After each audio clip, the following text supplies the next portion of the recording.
الرحمن الرحيم الحمد لله الذي أنزل على عبده الكتاب ولم يجعل له عوجا قيما لينذر بأسا شديدا من لدنه ويبشر المؤمنين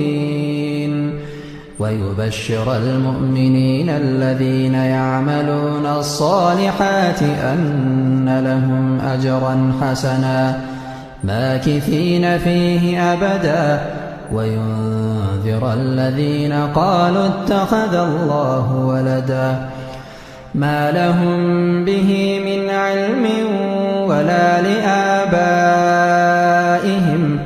كبرت كلمة تخرج من أفواههم إن يقولون إلا كذبا فلعلك باخع نفسك على آثارهم إن لم يؤمنوا بهذا الحديث أسفا إنا جعلنا ما على الأرض زينة لها لنبلوهم أيهم أحسن عملا وإنا لجاعلون ما عليها صعيدا جرزا أم حسبت أن أصحاب الكهف والرقيم كانوا من آياتنا عجبا إذ أوى الفتية إلى الكهف فقالوا ربنا آتنا من لدنك رحمة وهيئ لنا من أمرنا رشدا فضربنا على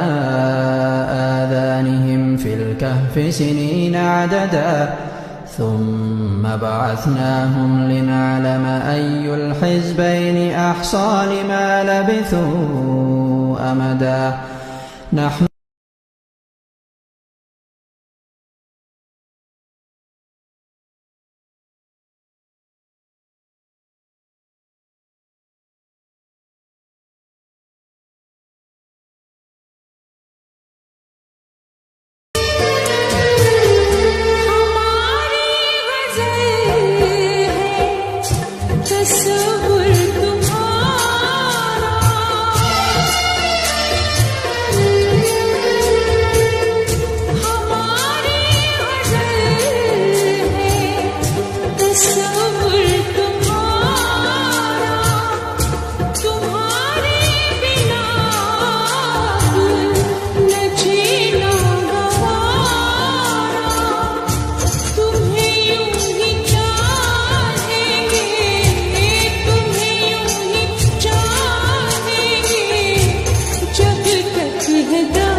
በህይወት ጉዞ ላይ መቼም ቢሆን በላብ ለማደር ጥረት አድርግ።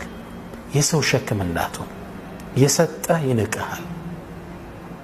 አላህ ካዘነላቸው ውስጥ ተቀባይ ስትሆን የበታች ትሆናለህ።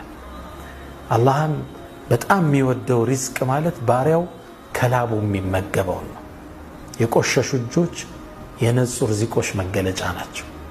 እና አደራህን በህይወት ጉዞ ላይ የማንም ሸክም እንዳትሆን። ተነሳሽ ሁን፣ ስራ፣ ተንቀሳቀስ። ሚላክል ብር ካለ እሱን ወደ ስራ ለውጠው። ነገ ይሄ ጉዳይ ላይ ቀጥል ይችላል። ነገ ሁሌ የሚሰጥ ሰው ሊሰለችህ ይችላል። በህይወት ጉዞ ላይ ሰጭ እንጂ ተቀባይ ላለመሆን ጥረት አድርግ። ምድር ላይ አጋዥ ረጅ እንጂ የምድር ሸክም እንዳትሆን።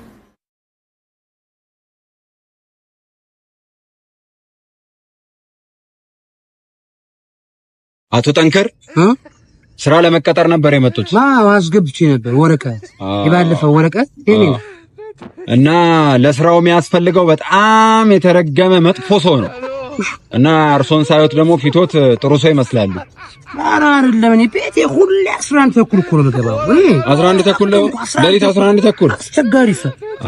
እንደዛ ከሆነማ ፈተናውን ወደቁ ማለት ነው። እኔ የምፈልገው ጥሩ ሰው ነው፣ እርሶ መጥፎ ሰው ነዎት። ኧረ አይደለም፣ 11 ተኩል የምገባው እኮ ከመስጂድ ነው። ከመስጂድ ነው? አዎ፣ ጥሩ ሰው። አይ ድጋሚ ፈተንኩት። በቃ እኔ የምፈልገው መጥፎ ሰው ነው። መጥፎ ሰው ነው የምፈልገው። 11 ተኩል መስጂድ መሄደው እኮ ጫማ ለመስረቅ ነው።